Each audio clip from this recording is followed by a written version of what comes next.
Hello dear students, मैं अभिषेक भारद्वाज आप सभी का स्वागत करता हूं अपने यूट्यूब चैनल बायोलॉजिक पे।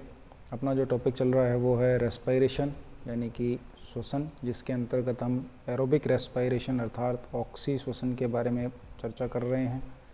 ऑक्सी श्वसन के 3 चरण अपन ने शुरू में डिस्कस किए थे। सबसे पहला EMP पाथवे अर्थात ग्लाइकोलाइसिस, जो कि अपन पीछे पढ़ चुके हैं। इसके अलावा दूसरा जो चरण था वो था क्रेब्स साइकिल या ट्राइकार्बोक्सिलिक एसिड साइकिल, और तीसरा जो चरण है वो है अपना ETS यानी कि इलेक्ट्रॉन ट्रांसपोर्ट सिस्टम, जिसे हम कह सकते हैं इलेक्ट्रॉन परिवहन तंत्र। तो आज जो अपना मेन टॉपिक है वो है इलेक्ट्रॉन ट्रांसपोर्ट सिस्टम यानी कि ETS। अलग से मैं यहाँ लिख देता हूँ इलेक्ट्रॉन परिवहन तंत्र। तो इलेक्ट्रॉन परिवहन तंत्र एक्चुअल में क्या है, उसके लिए थोड़ा सा हमें बैक साइड या रिप्ले करना पड़ेगा ग्लाइकोलाइसिस और क्रेब्स साइकिल को। ग्लाइकोलाइसिस और क्रेब्स साइकिल के दौरान हमने पढ़ा कि कार्बन डाइऑक्साइड रिलीज़ किए जाते हैं। तो जो ग्लूकोज है वो पहले पायरुविक एसिड, उसके बाद में acetyl co enzyme A, and then दो का एक कार्बन 2 जगह रिलीज़ कर दिए जाते हैं। और जो क्रेब्स साइकिल में एंट्री होती है ऑक्जेलो एसिटिक एसिड के थ्रू, वापस घूम फिर करके ऑक्जेलो एसिटिक एसिड जो कि 4 कार्बन कंपाउंड होता है उसका पुनः निर्माण कर दिया जाता है। लेकिन इस दौरान कार्बन डाइऑक्साइड के निकलने के साथ साथ रिड्यूस्ड एनर्जी के रूप में हमें NADH2, FADH2 और साथ में कई जगह डायरेक्ट ATP या GTP की फॉर्म में ATP हमें प्राप्त होते हैं। तो यहाँ जो इलेक्ट्रॉन परिवहन तंत्र है वो वास्तव में क्या है, हमने यहाँ पढ़ा ऑक्सी श्वसन की, ऑक्सीजन की प्रेजेंस में, यानी कि एरोबिक रेस्पिरेशन क्या है, ऑक्सीजन की प्रेजेंस में जो ग्लूकोज है C6H12O6 या H12O6, इसका कम्प्लीटली ऑक्सीडेशन यानी कि इसको पूरी तरह से कार्बन डाइऑक्साइड और जल में तोड़ना। तो यहाँ जो इसके यानी कि यहाँ से कार्बन डाइऑक्साइड जब रिलीज़ होती है तो जो एनर्जी यहाँ से निकलती है वो हमें डायरेक्ट नहीं मिलती है, वो हमें रिड्यूस्ड फॉर्म में यानी कि एनर्जी मॉलिक्यूल्स में, यानी कि रिड्यूस्ड जो कोएंजाइम्स हैं NADH2 FADH2 उनके रूप में प्राप्त होती है।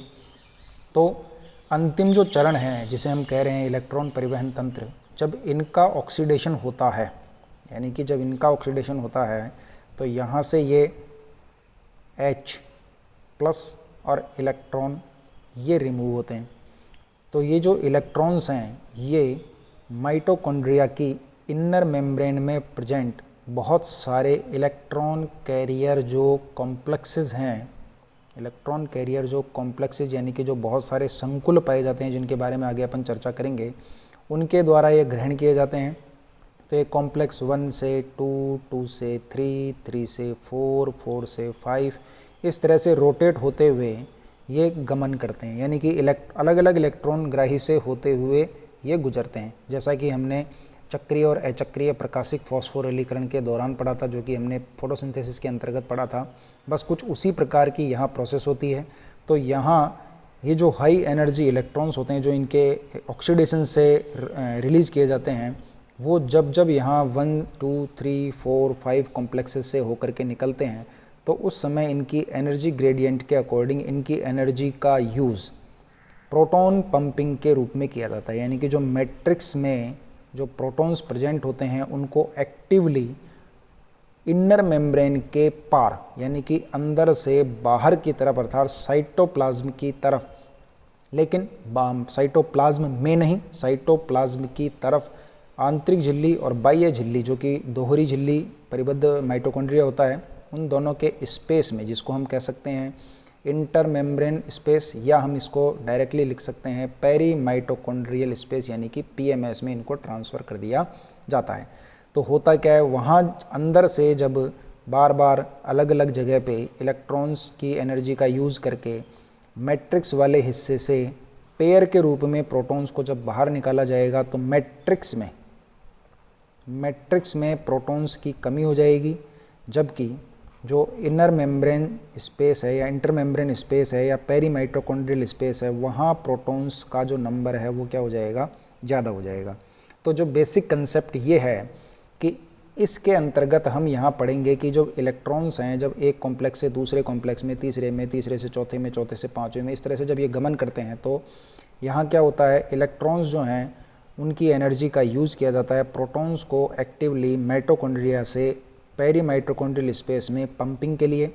और ये पंपिंग जो है वो पर्टिकुलर जगह होती है, जैसे कि कॉम्प्लेक्स 1 के पास होती है, कॉम्प्लेक्स 3 पे होती है, कॉम्प्लेक्स 4 पे होती है। उसका रीज़न ये है कि ये जो कॉम्प्लेक्सेस हैं ये प्रोटीन चैनल के रूप में भी कार्य करते हैं, यानी कि प्रोटॉन पंप के रूप में कार्य करते हैं, जहाँ से एनर्जी का यूज़ करते हुए इन प्रोटॉन्स को मैट्रिक्स से आउटर साइड यानी कि बाहर की तरफ इनको पंप किया जाता है। तो रिजल्ट क्या आता है, मैट्रिक्स में प्रोटॉन्स की जो नंबर है या मैट्रिक्स में जो प्रोटॉन्स का जो संख्या है वो हो जाती है कम, और पेरी माइटोकॉन्ड्रियल स्पेस में मैट्रिक जो प्रोटॉन्स हैं उनका नंबर हो जाता है ज़्यादा। तो यहाँ एक प्रोटॉन ग्रेडियंट यानी कि प्रोटॉन प्रवणता उत्पन्न होती है, प्रोटॉन प्रवणता।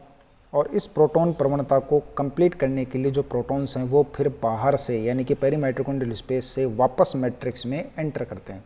तो जब ये वापस मैट्रिक्स में एंटर करते हैं उस समय ये केवल और केवल एक ही रास्ते से एंटर कर सकते हैं, वो होता है कॉम्प्लेक्स नंबर 5 जो कि कहलाता है F0 F1 कॉम्प्लेक्स।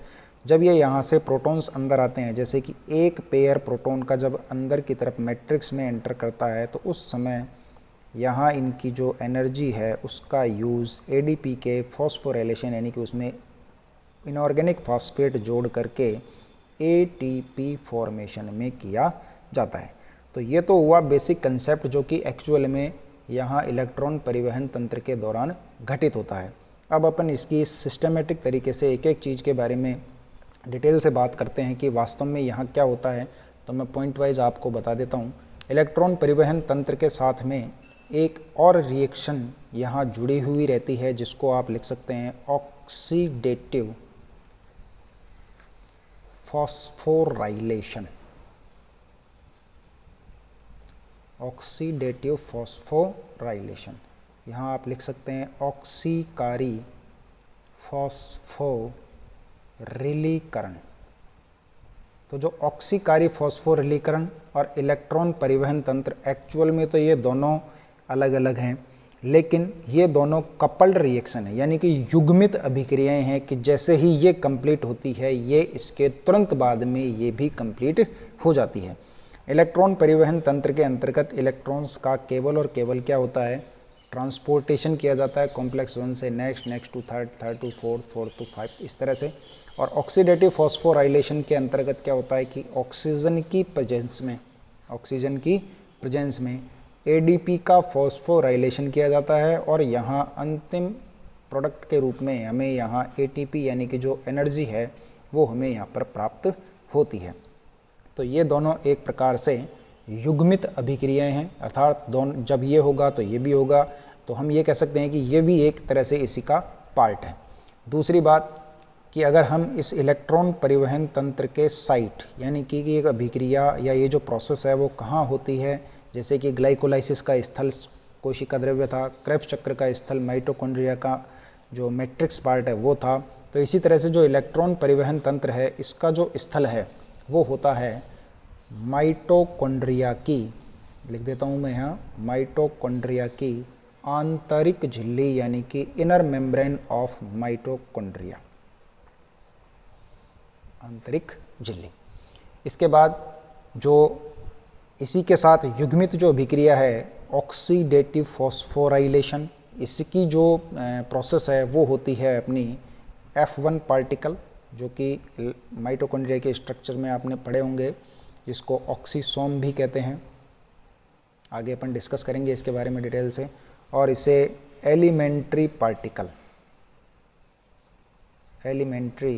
पार्टिकल के नाम से भी जाना जाता है। अब इसके बाद ETS जो प्रोसेस है इसके दौरान रिडक्शन यानी कि अपचयन और ऑक्सीडेशन यानी कि ऑक्सीकरण, ये दोनों अभिक्रियाएं एक साथ कंप्लीट होती हैं, तो इनको हम कॉमनली कह सकते हैं रेडॉक्स रिएक्शंस। तो ETS एक प्रकार से रेडॉक्स रिएक्शंस की सीरीज है। जहाँ ETS के दौरान जो इलेक्ट्रॉन्स हैं, यानी कि जो NADH2 है उसके ऑक्सीडेशन से जो इलेक्ट्रॉन्स रिलीज होते हैं यानी कि जो मुक्त होते हैं, वो एक इलेक्ट्रॉन ग्राही से यानी कि from one electron receptor to next यानी कि अगले इलेक्ट्रॉन ग्राही को स्थानांतरित यानी कि अगले इलेक्ट्रॉन रिसेप्टर को स्थानांतरित किए जाते हैं। दूसरी बात, इसी जैसे ही कोई इलेक्ट्रॉन ग्रहण करता है या इलेक्ट्रॉन का त्याग करता है तो उसी क्रम में इनका रिडक्शन और उसी क्रम में इनका क्रमिक यानी कि एक serial wise reduction and oxidation की जो प्रोसेस है वो इनके साथ कंप्लीट होती रहती है। दूसरी बात कि यहाँ ETS के दौरान ऑक्सीजन की प्रेजेंस में ADP से इनऑर्गेनिक फास्फेट जोड़कर ATP का निर्माण किया जाता है, जैसे कि मैंने अभी यहाँ आपको बताया। तो यहाँ जो प्रोसेस है जो कि एक्चुअल में 5th नंबर का जो कॉम्प्लेक्स है जिसके बारे में अपन अभी आगे चर्चा करेंगे, जिसे ATPase या ATP सिंथेज भी कहते हैं, वहाँ ये प्रक्रिया कंप्लीट होती है। तो इसे ऑक्सीडेटिव फॉस्फोराइलेशन यानी कि ऑक्सीकारी फॉस्फोरिलीकरण कहा जाता है। ETS के दौरान इलेक्ट्रॉन ग्राही के रूप में या H या हाइड्रोजन को रिसीव करने वाले, इलेक्ट्रॉन्स को रिसीव करने वाले जो ग्राही हैं उनके रूप में यदि हम देखें तो यहाँ ये NAD होता है, FAD होता है, आयरन सल्फर प्रोटीन होती है, साइटोक्रोम कॉम्प्लेक्स होते हैं जो कि साइटोक्रोम A, साइटोक्रोम A3, इसके अलावा यूबिक्विनोन जिसको इस प्रकार से भी लिख सकते हैं आप या UQ के रूप में भी दर्शा सकते हैं। इसके अलावा साइटोक्रोम B है, साइटोक्रोम C है, साइटोक्रोम C1 है, साइटोक्रोम आपका जो है वो है साइटोक्रोम C मोबाइल प्रोटीन के रूप में काम करती है, और कॉपर आयन जो कि यहाँ पर इलेक्ट्रॉन्स को ग्रहण करने और इलेक्ट्रॉन्स के क्रमिक जो स्थानांतरण है उनका एक इलेक्ट्रॉन ग्राही से दूसरे इलेक्ट्रॉन ग्राही में उनके अंतर्गत ये भाग लेते हैं। अब इसके बाद यदि अपन चर्चा करें तो यहाँ अपन देख सकते हैं कि जो ETS होता है इसके दौरान अंतिम इलेक्ट्रॉन ग्राही, अंतिम इलेक्ट्रॉन ग्राही बहुत बार कंपटीशन एग्जाम में पूछा गया प्रश्न है, आपको याद रखना है, वो होता है ऑक्सीजन। इलेक्ट्रॉन परिवहन तंत्र के अंतर्गत अंतिम इलेक्ट्रॉन ग्राही के रूप में कौन कार्य करता है, तब आपका आंसर होगा A3। और यदि आपसे ये पूछ लिया जाए ETS के दौरान कौन सा कॉम्प्लेक्स या कौन सा साइटोक्रोम कॉम्प्लेक्स अंतिम इलेक्ट्रॉन ग्राही के रूप में कार्य करता है, तब आप बताएंगे cytochrome A, cytochrome A3 complex जो कि 2 कॉपर कंटेनिंग कॉम्प्लेक्स है साइटोक्रोम का। कॉपर इस तरफ, ये कॉपर इलेक्ट्रॉन ग्रहण करता है, वहाँ से साइटोक्रोम A को स्थानांतरित होते हैं, साइटोक्रोम A से साइटोक्रोम A3 को स्थानांतरित होते हैं और साइटोक्रोम A3 से Cu को स्थानांतरित होते हैं, और वहाँ से इनको ट्रांसफ़र कर दिया जाता है हाफ O2 यानी कि ऑक्सीजन को। तो यदि आप देखें कि अंतिम इलेक्ट्रॉन ग्राही ऑक्सीजन और कौन सा साइटोक्रोम अंतिम इलेक्ट्रॉन ग्राही के रूप में कार्य करता है, तब आपका आंसर आएगा साइटोक्रोम A3। तो आप याद रखें ये क्वेश्चन 2 तरीके से पूछा जाता है। अंतिम इलेक्ट्रॉन ग्राही किस इलेक्ट्रॉन परिवहन तंत्र के अंतर्गत अंतिम इलेक्ट्रॉन ग्राही के रूप में कौन कार्य करता है, then the answer is oxygen. और यदि आपसे पूछा जाए इलेक्ट्रॉन परिवहन तंत्र के अंतर्गत या ETS के दौरान अंतिम इलेक्ट्रॉन ग्राही साइटोक्रोम होता है, तब आपका आंसर आएगा साइटोक्रोम A3। और यदि कॉम्प्लेक्स के रूप में आपसे पूछा जाए तो आप बता सकते हैं साइटोक्रोम A, साइटोक्रोम A3 जो कि कॉपर कंटेनिंग कॉम्प्लेक्स होता है, कॉम्प्लेक्स नंबर 4। अब इसके बाद इलेक्ट्रॉन परिवहन तंत्र के अंतर्गत भाग लेने वाले विभिन्न कॉम्प्लेक्स जिनके बारे में अपन बात करते हैं। तो यहाँ मैं लिख देता हूँ ETS। इलेक्ट्रॉन परिवहन तंत्र के अंतर्गत 5 अलग अलग कॉम्प्लेक्स अलग अलग कॉम्प्लेक्सेस भाग लेते हैं, जिनके नाम 1, 2, 3, 4 और 5। नंबर 1 कॉम्प्लेक्स लिख देता हूँ मैं यहाँ, complex first, complex second, complex third, complex fourth and complex fifth. इनके जो नाम हैं वो मैं यहाँ लिखता हूँ। कॉम्प्लेक्स 1 जिसे आप लिख सकते हैं FMN FES कॉम्प्लेक्स, फ्लेवोमोनोन्यूक्लियोटाइड और आयरन सल्फर प्रोटीन कॉम्प्लेक्स, जो कि प्रथम इलेक्ट्रॉन ग्राही संकुल के रूप में कार्य करते हैं। नेक्स्ट आता है कॉम्प्लेक्स सेकंड, जिसको कहा जाता है FAD flavin adenine dinucleotide iron sulphur protein complex, and that is complex number 2। Number 3 complex third जो है वो कहलाता है cytochrome B cytochrome 7 and iron sulphur protein complex. तो आप याद रखें, यहाँ इलेक्ट्रॉन्स को कैरियर के रूप में मीडिएटर यानी कि मेन जो है वो तो है cytochrome B7 and the mediator जो है वो है आयरन, यानी कि आयरन फेरिक और फेरस कंटिन्यूसली रिड्यूस और ऑक्सीडाइज होकर के इलेक्ट्रॉन्स को ट्रांसपोर्ट करता है कॉम्प्लेक्स नंबर 3 के दोनों part cytochrome B and cytochrome C1 के थ्रू। ये हो गया कॉम्प्लेक्स नंबर 3। अब आता है कॉम्प्लेक्स नंबर 4। तो कॉम्प्लेक्स नंबर जो 4 है ये विशेष रूप से ध्यान रखें, ये कॉपर कंटेनिंग साइटोक्रोम कॉम्प्लेक्स है, यानी कि इसमें आयरन की जगह कॉपर अर्थात क्यूप्रस और क्यूप्रिक आयनों के रूप में तांबा या कॉपर पाया जाता है, जो कि इलेक्ट्रॉन्स के ट्रांसपोर्टेशन में मीडिएटर के रूप में कार्य करता है। और यहाँ जो साइटोक्रोम कॉम्प्लेक्स है उसको कहा जाता है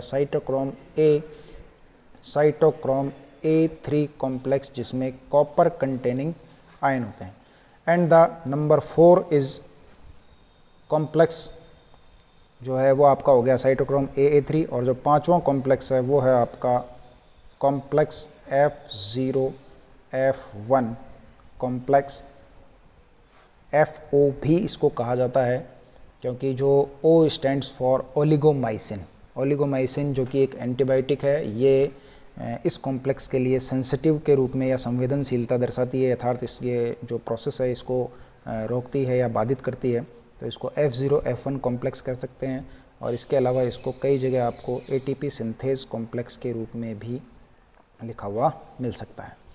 ये तो हो गए कॉम्प्लेक्सेस। कॉम्प्लेक्स के अलावा यानी कि इन संकुलों के अलावा भी यहाँ मोबाइल कैरियर्स यानी कि इलेक्ट्रॉन्स के जो मोबाइल कैरियर्स हैं वो भी यहाँ पर सक्रिय भूमिका निभाते हैं, जो कि 2 होते हैं।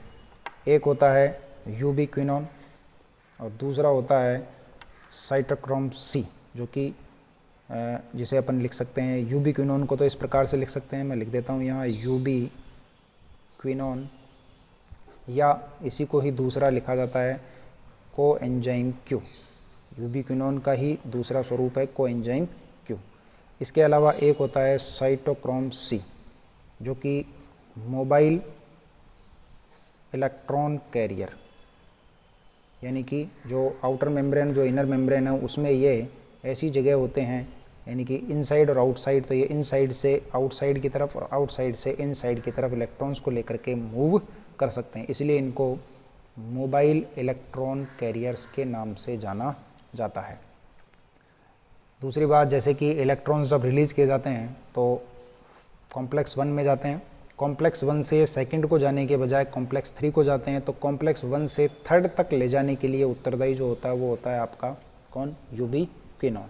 इसी तरह से जब FADH2 ऑक्सीडाइज होता है तो जो इलेक्ट्रॉन्स हैं वो डायरेक्टली कैरीज किए जाते हैं सेकंड कॉम्प्लेक्स की तरफ, तो सेकंड से भी ये थर्ड की तरफ जब जाते हैं तो मीडिएटर के रूप में या मोबाइल कैरियर जो इलेक्ट्रॉन कैरियर है वो होता है यहाँ पर यूबिक्विनोन। तो इस प्रकार से फर्स्ट से थर्ड की तरफ और सेकंड से थर्ड की तरफ इलेक्ट्रॉन्स डायरेक्ट जाने के बजाय कैरियर के साथ जुड़ करके रवाना होते हैं, जहां जैसे ही कैरियर इनको ग्रहण करता है रिड्यूस हो जाता है यूबिक्विनोन H2 के रूप में। जैसे कि यूबिक्विनोन है, इसने जैसे ही इलेक्ट्रॉन ग्रहण किए ये हो जाएगा UQH2 के रूप में, और जैसे ही ये कॉम्प्लेक्स 3 यानी कि साइटोक्रोम बी के आयरन को ये इलेक्ट्रॉन ट्रांसफ़र करेगा तो ये वापस अपनी ऑक्सीडाइज फॉर्म में आ जाएगा, जिसको हम कह सकते हैं UQ। इसी प्रकार से जब ये इलेक्ट्रॉन्स जो हैं वो अपने थर्ड कॉम्प्लेक्स से फोर्थ कॉम्प्लेक्स की तरफ मूव करते हैं तो इन साइड की इनर जो मेम्ब्रेन है उसके आउटर साइड में एक कैरियर प्रोटीन पाई जाती है जिसको कहा जाता है साइटोक्रोम C। और जो साइटोक्रोम C है ये यहाँ मोबाइल कैरियर प्रोटीन के रूप में काम करती है और ये इलेक्ट्रॉन्स को लेकर के कॉम्प्लेक्स नंबर 4 तक जाती है, जहाँ कॉपर के द्वारा या कॉपर जो क्यूप्रस या कुप्रिक जो होता है उसके द्वारा जब ये इलेक्ट्रॉन ग्रहण किए जाते हैं तो ये कॉम्प्लेक्स नंबर 4 साइटोक्रोम A3 से होते हुए अंतिम रूप में ऑक्सीजन को स्थानांतरित कर दिए जाते हैं। तो ये इलेक्ट्रॉन परिवहन तंत्र की जो हैं बेसिक चीज़ें हैं। अब अपन बात करेंगे इलेक्ट्रॉन परिवहन तंत्र में कुछ जो इनकी कॉम्प्लेक्सेस की जो व्यवस्था है वो किस प्रकार की होती है। तो आपको मैं एक डायग्राम बना कर दिखाता हूँ। ये माइटोकॉन्ड्रिया का सिंपल सा डायग्राम है। ये इस प्रकार से आउटर मेम्ब्रेन, ये अंदर की तरफ इनर मेम्ब्रेन। इनर ये बाह्य झिल्ली होती है, ये आंतरिक झिल्ली होती है। दोनों के बीच में यहाँ स्पेस पाया जाता है जिसको PMS यानी कि पेरी माइटोकॉन्ड्रियल स्पेस अपन कह सकते हैं। और इसके बाद में इनर जो मेम्ब्रेन है वो अंदर की तरफ फोल्ड होकर के ये इस प्रकार से अंगुलीनुमा प्रवर्त बनाती है, जिनको सिंगल को अपन क्रिस्टा बोलते हैं, और जो बहुत सारे होते हैं जब उनको क्रिस्टी यानी कि बहुवचन के रूप में कहा जाता है। इनर जो पार्ट है वो आपका मैट्रिक्स कहलाता है। तो यदि अपन इस छोटे से एक पार्ट को एनलार्ज करके देखना चाहें तो कुछ इस प्रकार की व्यवस्थाएं अपने को देखने को मिलती हैं।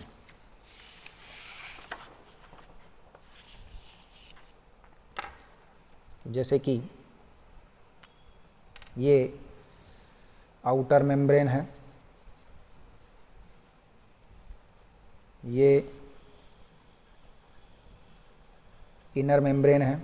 अब आउटर मेम्ब्रेन या इनर मेम्ब्रेन सेल मेम्ब्रेन की स्ट्रक्चर अपन पढ़ चुके हैं। इस प्रकार से फॉस्फोलिपिड मॉलिक्यूल्स बाई लेयर्ड के रूप में यहाँ इस प्रकार से पाए जाते हैं।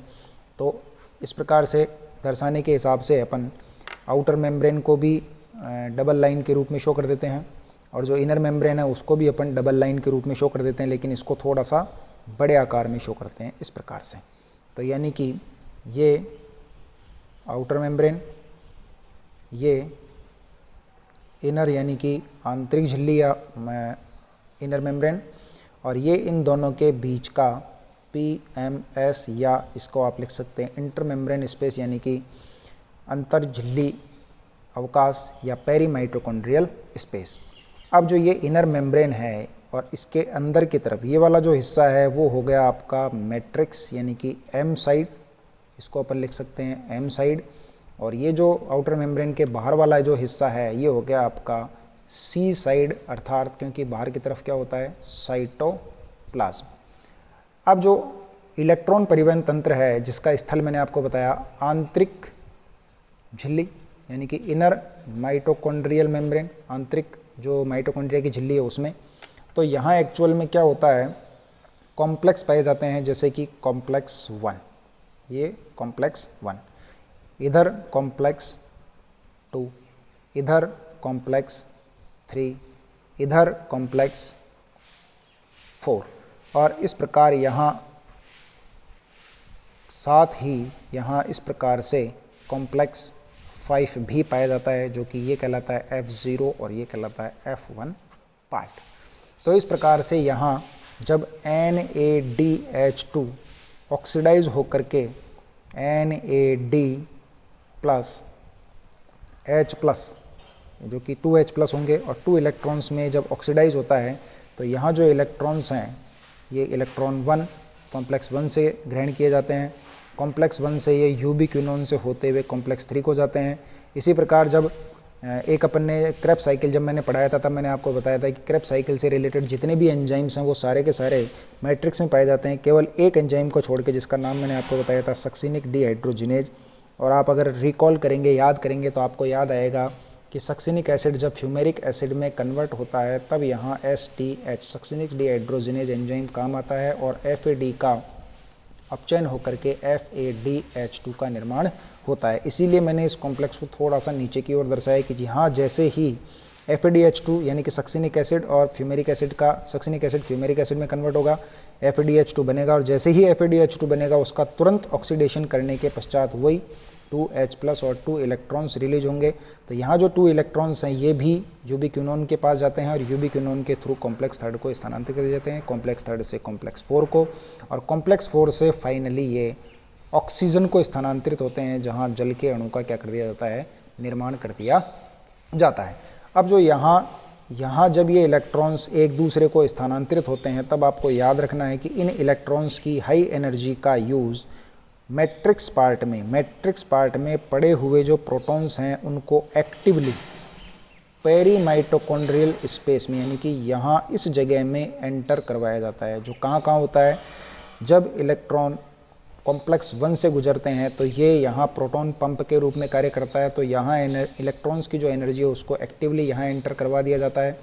उसके बाद जब दूसरा यहाँ से जो निकलता है जो FeDH2, तो जब ये इलेक्ट्रॉन यूबिक्विनोन के थ्रू कॉम्प्लेक्स थर्ड को स्थानांतरित होते हैं उस समय एक जो अपना ये क्या नाम है जो प्रोटॉन है वो यहाँ एंटर करवाए जाते हैं तो पेयर के रूप में, और जब एक कॉम्प्लेक्स नंबर 3 से कॉम्प्लेक्स नंबर 4 को स्थानांतरित होते हैं उस समय एक्टिवली प्रोटॉन जो हैं वो यहाँ एंटर करवाए जाते हैं। तो आप यहाँ देख सकते हैं कि NaDH2 1 2 3 जगह यानी कि 3 पेयर ऑफ प्रोटॉन अंदर की तरफ एंटर करता है, और FeDH2 जो है वो 1 और 2 जगह प्रोटॉन्स यानी कि 2 पेयर प्रोटॉन्स के क्या करता है, एंटर करवाता है। तो ये जो पूरी डिटेल है यहाँ मैंने आपको रफली बताया है। अगले वीडियो में अपन इस पूरे डायग्राम को एक सिस्टमेटिक तरीके से तैयार करेंगे और वहाँ आपको इसकी पूरी जो मैकेनिज़्म है उसको डिटेल में समझाया जाएगा। आप इस वीडियो से अपना जो इलेक्ट्रॉन परिवहन तंत्र है उसको समझने के लिए अपना बेस तैयार करें। तो नेक्स्ट वीडियो में अपन मिलते हैं इलेक्ट्रॉन परिवहन तंत्र की कंप्लीट एक जो सिस्टमेटिक तरीके से जो प्रोसेस है, कैसे इलेक्ट्रॉन यहाँ आया, कैसे सेकंड में जाएगा, कैसे थर्ड में जाएगा, कहाँ प्रोटॉन निकलेंगे, और लास्ट में ऑक्सीडेटिव फॉस्फोराइलेशन जो कि सबसे इम्पॉर्टेंट पार्ट है कि वहाँ ATP का निर्माण कैसे होता है। और उसके बाद अपन बात करेंगे energy seat of oxy respiration या एरोबिक रेस्पिरेशन। तो अगले वीडियो में मिलते हैं ETS की कंप्लीट प्रोसेस के साथ। Thank you.